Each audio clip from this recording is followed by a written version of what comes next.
नमस्कार मित्रांनो, welcome to स्वाध्याय अकॅडमी. तर मित्रांनो, आज आपण बोलणार आहोत टॉपिक वाईज किंवा subject wise weightage of different subjects in RTO AMVI mains exam. म्हणजे सब्जेक्ट वाईज आपल्याला एका एका सब्जेक्टमधून किती क्वेश्चन्स बघायला मिळू शकतात याचा आपण आज थोडं अनालिसिस करूया. ठीक आहे.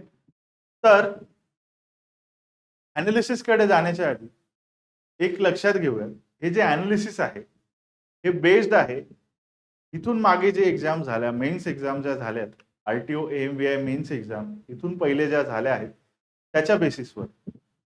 पण तिथे पॅटर्न, पेपर पॅटर्न आणि सिलेबस हा थोडा वेगळा होता आणि ह्या वेळेस जो पेपर पॅटर्न आणि सिलेबस येणार आहे तो थोडा वेगळा असणार आहे. तर आपण पहिले लक्षात घेऊयात की चेंज कुठे झालंय. तर लेटेस्ट पॅटर्न जो आहे किंवा लेटेस्ट सिलेबस जो आहे, तर इथे लक्षात घ्या की लेटेस्ट सिलेबसमध्ये किंवा लेटेस्ट पॅटर्नमध्ये तुम्हाला 300 मार्क्सचा पेपर असणार आहे. मेन्स जो असणार आहे 300 मार्क्ससाठी असणार आहे. त्याच्यामध्ये तुम्हाला 150 क्वेश्चन्स, 150 एमसीक्यूज मिळणार आहे आणि 90 मिनिट्स किंवा 1.5 तास एवढा टाइम मिळणार आहे. त्याच्यामध्ये 1/4 नेगेटिव्ह मार्किंग असणार आहे.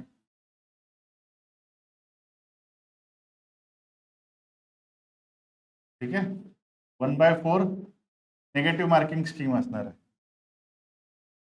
ओके. 150 क्वेश्चन्स जे आहे हे एकच सेक्शन असणार आहे, म्हणजे मल्टिपल सेक्शन असणार आहे या पेपरमध्ये. आणि हे 150 जे एमसीक्यूज आहे याचे जे सब्जेक्ट्स आहेत ते कोणते आहेत, तर 15 सब्जेक्ट्स आहेत. Strength of materials, manufacturing processes, theory of machines, hydraulics and hydraulic machinery, thermal engineering, RAC, refrigeration and air conditioning, industrial engineering. त्यानंतर ऑटोमोबाईलचे subjects, power developing systems and construction, cooling and lubrication system, transmission system, steering system and starting drives, differential, rear axle, brakes, vehicle maintenance and transport management, automobile electronic and electronic systems, introduction to electric vehicles आणि motor vehicle and road safety act. तर लक्षात घ्या, introduction to electric vehicles हा जो subject आहे हा new आहे, हा नवीन सब्जेक्ट आहे. त्याच्या पहिले कोणत्या एक्झाम मध्ये, आरटीओच्या एएमबीआय एक्झाम मध्ये, मेन्स मध्ये हा सब्जेक्ट नव्हता. हा नवीन सब्जेक्ट ऍडेड आहे. आता बघूया त्याचे डिफरन्स काय आहे ओल्ड सिलेबस मध्ये आणि न्यू सिलेबस मध्ये. ओल्ड सिलेबस जो होता सेम होता, 150 क्वेश्चन्स होते 300 मार्क्ससाठी, पण ते 3 सेगमेंट्स मध्ये, 3 सेक्शन्स मध्ये डिवाइड होत होते. पहिला जो सेक्शन ए होता, mechanical and automobile engineering, 120 question 240 मार्कासाठी. हा मॅन्डेटरी होता सगळ्यांना.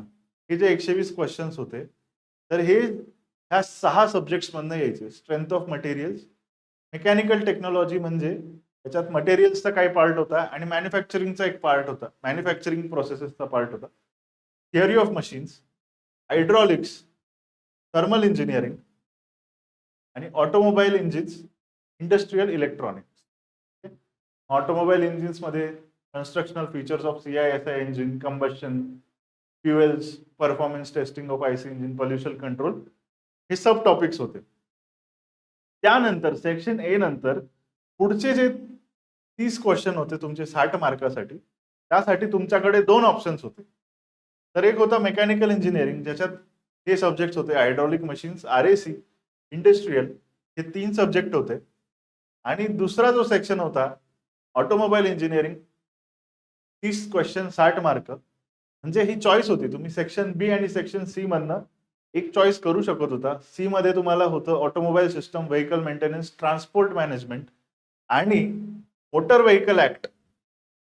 मोटर व्हेकल ऍक्ट जो ह्या वेळेस एक सेपरेट सब्जेक्ट म्हणून आलेला आहे, तो त्यावेळेस was a part of transport management. ठीक आहे. तर इथे चॉईस करताना डेफिनेटली जे मुलं ऑटोमोबाईल ब्रँचचे होते, ज्यांचं बॅकग्राऊंड ऑटोमोबाईल इंजिनिअरिंग मध्ये होतं, तर ते सेक्शन सी ला प्रेफरन्स देणार होते. जे मेकॅनिकल आणि अलाइड ब्रांचेस मधनं होते ते सेक्शन बी ला बट ऑब्विस आहे की प्रेफरन्स देणार होते. बट आता तुमच्याकडे चॉईस नाही, 15च्या 15 सब्जेक्ट तुम्हाला करणं भाग आहे. त्यावेळेस तुम्ही समजा मोटर व्हेकल ऍक्ट सोडलं असतं किंवा ऑटोमोबाईल सिस्टम असं काही ते तुमच्या ब्रांचची म्हणजे मेकॅनिकलला mostly automobile system vehicle maintenance हा पार्ट नसतो, ट्रान्सपोर्ट मॅनेजमेंट तो तुम्ही स्किप केला असता तरी चाललं असतं, तरी तुम्ही 150 क्वेश्चन्स अटेम्प्ट करू शकत होता.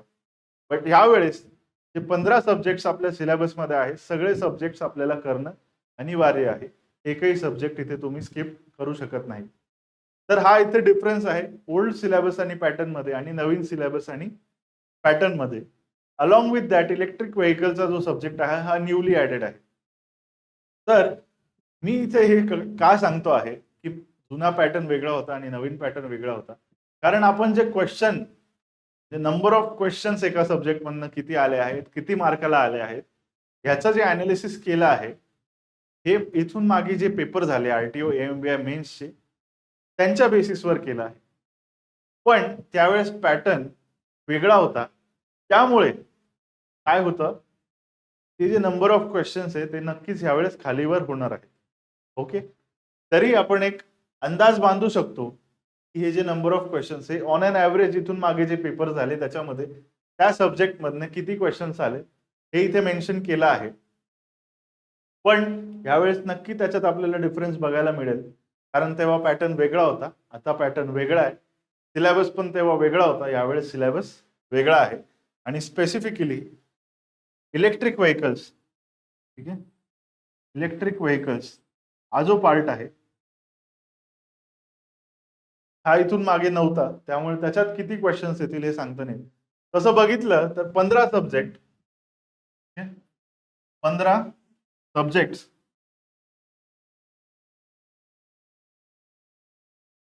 15 सब्जेक्ट्स फॉर 150 क्वेश्चन्स, बरोबर.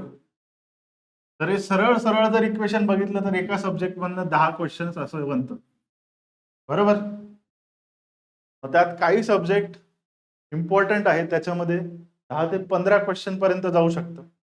काही सब्जेक्ट कमी इम्पॉर्टंट आहेत, जसं electric vehicles motor vehicle act आणि रोड सेफ्टी याच्या पहिलेही जेव्हा आलेलं आहे तेव्हा मॅक्झिमम 5 क्वेश्चन पर्यंत गेला आहे. तर यावेळेसही चान्सेस आहे की त्याच्यातनं 5च क्वेश्चन येतील. तर काही क्वेश्चन्सला कमी वेटेज, काही क्वेश्चन्सला, काही सब्जेक्ट्सला जास्त वेटेज असं होऊ शकतं. बट ऑन एन ॲव्हरेज आपल्याला याच्यावरून लक्षात येईल की कोणत्या सब्जेक्ट्सला आयोगाने वेटेज दिलेलं आहे, म्हणजे त्याच्यातनं जास्त क्वेश्चन्स येऊ शकतात, आणि कोणत्या सब्जेक्टला कमी वेटेज आहे, जसं motor vehicle and road safety act वगैरे, त्याच्यातनं कमी क्वेश्चन्स आपल्याला बघायला मिळू शकतात. हा व्हिडिओ बघून मित्रांनो जर तुम्ही विचार करत असाल की ज्या सब्जेक्ट्सला कमी वेटेज आहे त्याला आपण स्किप करूयात किंवा त्याचा अभ्यास नको करायला, तर असं करू नका. It can prove dangerous, because pattern change झालाय. त्यामुळे आपण अंदाज लावला की ह्या सब्जेक्ट मधनं कमी क्वेश्चन येतील आणि तो सब्जेक्ट तुम्ही केला नाही, देअर आर चान्सेस की त्या सब्जेक्ट मधनं तुम्ही एक्सपेक्ट केलं होतं त्याच्यापेक्षा जास्त क्वेश्चन्स बघायला मिळू शकतात एक्झाम मध्ये. तो ही चूक करू नका की एखादा क्वेश्चन किंवा एखादा सब्जेक्ट आपण स्किप करतो आहोत. ठीक आहे, अभ्यास करताना पूर्ण 15 जे सब्जेक्ट आहे, 15 सब्जेक्ट त्यांचे सब टॉपिक्स सगळे कव्हर करायचे आहेत. ठीक आहे, तर इथून मागे बघा, स्ट्रेंथ ऑफ मटेरियल जर तुम्ही बघाल तर जवळपास 15 क्वेश्चन त्या सब्जेक्ट मधनं आलेले आहेत 30 मार्काला. मॅन्युफॅक्चरिंग प्रोसेसेस त्याच्यातनं 20 क्वेश्चन, थिअरी ऑफ मशीन्स मधनं 20 क्वेश्चन, हायड्रॉलिक्स आणि हायड्रॉलिक मशिनरी दोन्ही मिळून जवळपास 30 क्वेश्चन, यांचं कंबाईंड 30 क्वेश्चन 60 मार्काला. थर्मल इंजिनिअरिंग मध्ये 20 क्वेश्चन. मग आरएसी हे बघा, थर्मल आणि आरएसी दोन्ही मिळून परत जवळपास 30 मार्काचं वेटेज होतं. हे बघा, हे जे आकडे दिलेले आहेत हे ऑन एन ॲव्हरेज आहे, यांचं टोटल तुम्ही करून बघाल तर हे थोडं मायनस प्लस होऊ शकतं टोटल नंबर ऑफ क्वेश्चन्स आणि टोटल मार्क्स पेक्षा. त्याच्यावर जाऊ नका, दिस इज जस्ट अन ॲव्हरेज. ठीक आहे, तर रेफ्रिजरेशन आणि आरएसी हे दोन्ही आणि थर्मल मिळून जवळपास 30 mark. Industrial 30 questions. Industrial engineering and management मधनं जवळपास 10 क्वेश्चन. ऑटोमोबाईल मध्ये सगळे सब टॉपिक्स मिळून जवळपास 15 क्वेश्चन्स येतात. ऑटोमोबाईल्सचा जो पार्ट आहे इलेक्ट्रॉनिक्स अँड सेन्सर्स त्याच्यातनं 10 क्वेश्चन्स. इलेक्ट्रिक व्हेकल्स इथून मागे नव्हतं तर त्याचा नंबर आपल्याकडे नाही. मोटर व्हेकल ऍक्ट आणि रोड सेफ्टी याच्यातनं 5 क्वेश्चन्स आपल्याला ऑन एन ॲव्हरेज बघायला मिळाले. तर तुम्ही बघू शकता की हायड्रोलिक्स अँड हायड्रोलिक मशिनरी म्हणजेच फ्लुइड मेकॅनिक्स आणि टर्बो मशिनरी याला वेटेज जास्त आहे, थर्मलला वेटेज जास्त आहे.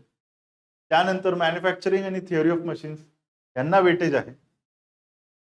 थर्ड नंबरला स्ट्रेंथ ऑफ मटेरियल्स आहे. त्यानंतर इंडस्ट्रियल आणि टोटल जर तुम्ही बघाल ऑटोमोबाईल आणि त्याचे सेन्सर्स म्हणजे याला कंबाईंडच धरूया, त्याचे पण 25 question.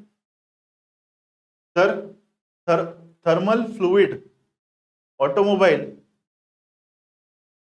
And theory of machines manufacturing, मग स्ट्रेंथ ऑफ मटेरियल्स, मग इंडस्ट्रियल, सगळ्यात शेवटी motor vehicle and road safety act. असं यांचं प्रेफरन्स किंवा प्रायोरिटी तुम्ही सेट करू शकता ॲज पर दी वेटेज. इलेक्ट्रिक व्हेकल्स नवीन सब्जेक्ट आहे, त्याचं वेटेज आपण सांगू शकत नाही. बट ऑन एन ॲव्हरेज मला असं वाटतं की 7 to 10 क्वेश्चन्स त्याच्यातनं येऊ शकतात फॉर 14 to 20 मार्क्स. या सब्जेक्टमधनं तुम्ही एक्सपेक्ट करू शकता. तर based on the previous paper patterns, previous questions, हा एक ॲनालिसिस मी तुमच्या समोर प्रेझेंट केला. बट अगेन तुम्हाला परत सांगतो आहे की ह्या वेळेस जो आहे पॅटर्न चेंज झालाय, सिलेबस चेंज झालाय, नवीन सब्जेक्ट्स ऍड झालेत. काही सब्जेक्ट जे पहिले दुसऱ्या सब्जेक्टचे पार्ट होते ते आता सेपरेट सब्जेक्ट म्हणून इथे आलेले आहेत.